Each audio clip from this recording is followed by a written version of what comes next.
आता कोणीतरी नगराध्यक्ष होईपर्यंत आपल्या कानावरती हेच शब्द पडणार, आपल्या कामाचा माणूस, आपल्या हक्काचा माणूस, अर्ध्या रात्री आपल्यासाठी धावून येणारा माणूस, नगरात लक्ष ठेवून हक्काने काम करणारा माणूस, ताई, साहेब, दादा, वहिनी अशा अनेक प्रकारच्या घोषणा आपल्या कानावरती येऊन पडणार।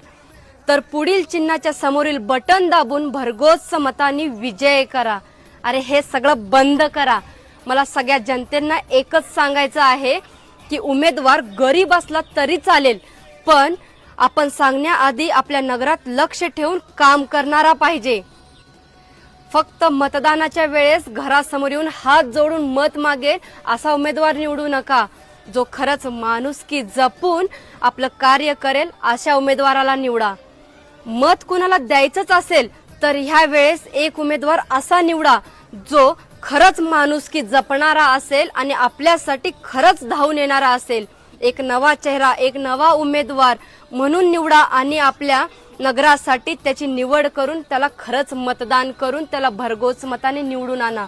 पण खरंच तो माणुसकी जपणारा आणि नगरासाठी खरंच एक नगर अध्यक्ष असेल असाच निवडा। आपलं मत अजिबात वाया घालवू नका।